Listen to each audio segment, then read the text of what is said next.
pequeña interrupción en el plan que teníamos porque dado que Norberto de la Mata se va a tener que ir, y yo también, y también María Cale, entonces hagamos aquí si tienen ustedes preguntas respecto de la parte penal.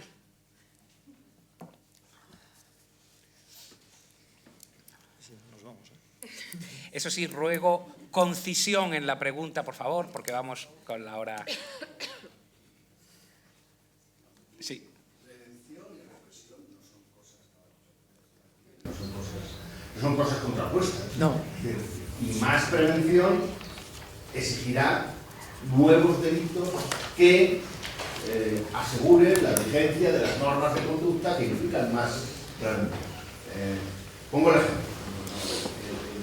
Nuevo delito, que creo que es un delito muy apropiado a estos tiempos, de obsolescencia programada. Es decir, si tenemos una norma administrativa que nos indique que hay que producir, cambiando este sistema de producción que decía Jacobo, con determinadas características para garantizar un periodo de vida X a los... pues habrá que sancionarlo penalmente. Yo creo que la conclusión de todo esto es que tenemos que redimensionar el bien jurídico medioambiental. Tenemos un pensamiento sobre la gravedad de los delitos ambientales que es de hace 40 años, pero que no se acomoda a la urgencia climática en la que vivimos. Entonces, yo creo que sí que se puede hacer mucho sin llegar a convenciones internacionales en línea con lo que proponía yo. Tenemos el pensamiento de los años 80, todavía estamos discutiendo el antropocentrismo, la vieja discusión, etc.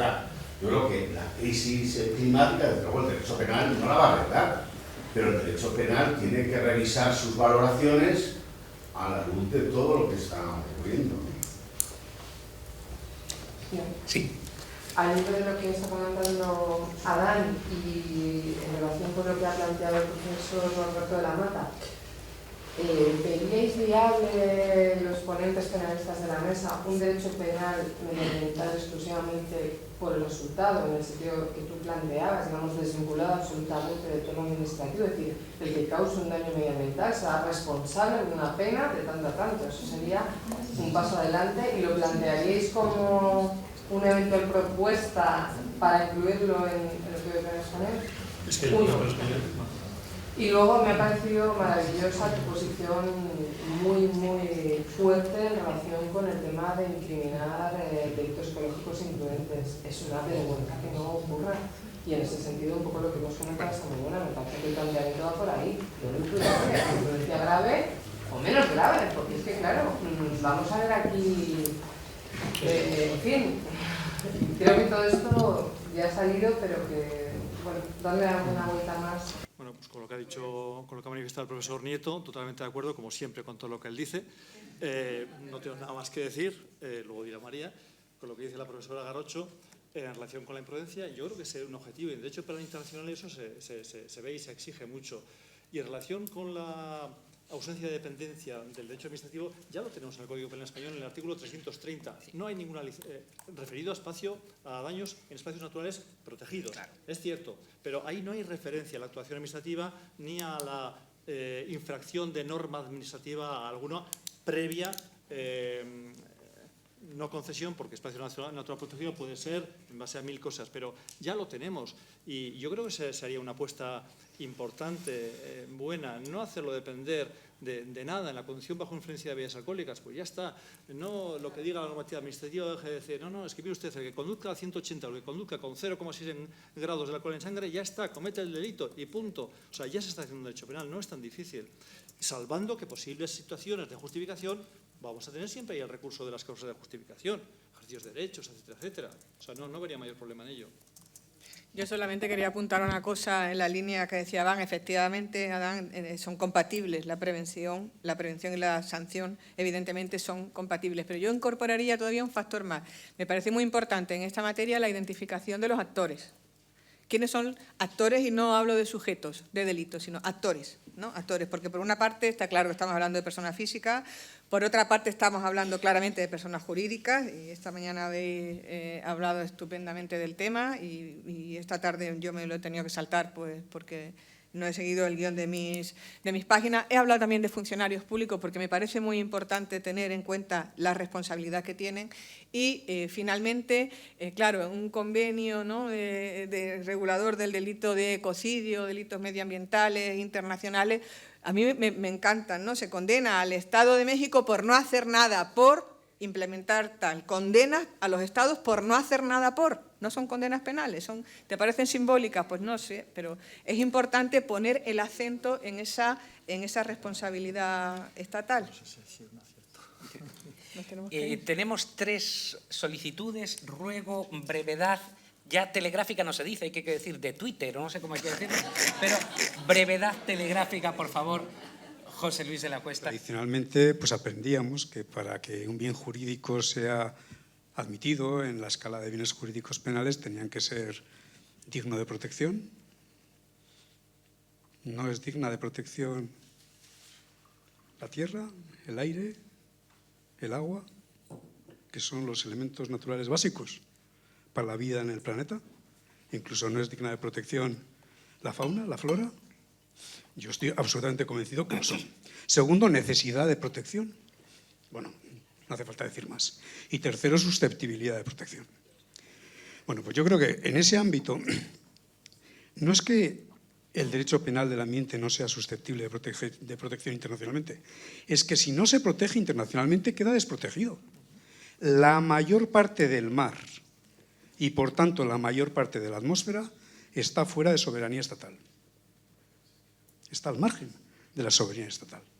Entonces, si no establecemos alguna norma, por lo menos un principio de justicia supletoria, o encontramos resultados que se produzcan en un territorio de soberanía estatal, o encontramos el barco, por tanto entendemos el principio de territorialidad desde el punto de vista de la aeronave, desde el punto de vista del buque, que ya sabemos que eso tiene muchas dificultades, o si no, no lo protegemos. Por tanto, para mí, convencimiento absoluto de que es necesario. Y claro, ecocidio. El derecho penal internacional va a llegar demasiado tarde. Como llegan los crímenes de guerra, como llegan el genocidio, como llegan los crímenes contra la humanidad, por principio. Pero eso no quiere decir que no lo tengamos que incluir. Todo lo contrario. Precisamente porque va a haber, tenemos que establecer mecanismos que lancen el mensaje, y si tiene alguna virtualidad pedagógica preventiva, mejor, y que de alguna manera permita una respuesta. Por tanto, yo creo que nuestra tarea es acertar. Entonces podíamos pensar, ¿basta con un delito ambiental que se fije en el resultado dañoso contra las personas, serían? ¿Contra el agua? ¿Contra el aire? ¿Contra el suelo? Bueno, si se construyen tipificaciones de peligro es por un tema de causalidad. Y es que muchas veces nuestro conocimiento de los procesos causales nos dificulta el encontrar la conexión entre el comportamiento realizado y el resultado producido. Sin embargo, sabemos que era peligroso. Y como ya esa peligrosidad consideramos necesario intervenir sobre ella para tratar de prevenir, pues se construyen las infracciones de peligro. Me resulta difícil pensar que con los puros delitos de resultado, por cierto, si bastaran los delitos de resultado no hacía falta ni tipificar, porque la vida ya está protegida. Se mate de cualquier manera que se mate, ya tenemos el delito de homicidio. De lesiones igual, incluso de daños. Yo creo que es necesario construir figuras de peligro. Dudo más si no deberíamos romper con el tema de la autorización, porque ahí el mensaje es, hombre, si yo estaba autorizado para realizar algo, ¿cómo vas a decirme que he hecho un comportamiento típico? Parece que hace falta en determinados tipos, las coacciones, parece que le damos la vuelta al tipo, ¿no? Y es necesario que, bueno, sea sin estar autorizado, sin tener la posibilidad jurídica de realizarlo. Pero yo creo que necesitamos un derecho penal del ambiente y necesitamos un crimen de ecocidio. Bueno, pero José Luis de la Cuesta tiene suficiente dinero para pagar telegramas así de largos. Eso es lo que da una cátedra en España. Por favor. Sí, muy corto. A propósito de la técnica legislativa sugerida por el profesor de la Mata, de dejar de lado esa accesoriedad, ¿no sería, en todo caso, para ser un poco más preciso, dejar a un lado el acto administrativo, pero no el órgano administrativo, el órgano primario? Porque al final, ¿cómo determinaríamos el alcance de ese riesgo permitido, de esa conducta lesiva, más aún en el ámbito ambiental? O sea, ¿cómo definimos esas reglas técnicas que se mueven, digamos, en ese mundo, digamos? Y si había alguna otra pregunta más, que lo desconozco, ¿había alguna? Sí. Sí, simplemente era en relación con la responsabilidad de los Estados que se tendría que contener dentro de los convenios internacionales. Se pueden establecer sanciones específicas, hay que pensar en ella. Por ejemplo, el crédito en CO2 se le sanciona con la pérdida en 5 kilos no sé cuántos de CO2, de poder emitir CO2, o sanciones de ese tipo. Muy bien, pues os ruego también brevedad telegráfica en... Sí, con lo que comenta el magistrado de Prada, totalmente de acuerdo, después de Twitter, y con lo que comenta el compañero, apuesta decidida, me da igual, es discutible, pero es la única forma de claramente, no me importa si me han autorizado, si lo que estoy haciendo está mal, no me importa si cumplo una legislación que no cumple ningún estándar medioambiental europeo aprobado, no me importa si cumplo la normativa autonómica, foral, regional, estatal, si no cumple ningún estándar básico. Eso debe ser punitivo. Ya veremos luego cómo se puede buscar por vía de error, por vía de justificación, etcétera, etcétera.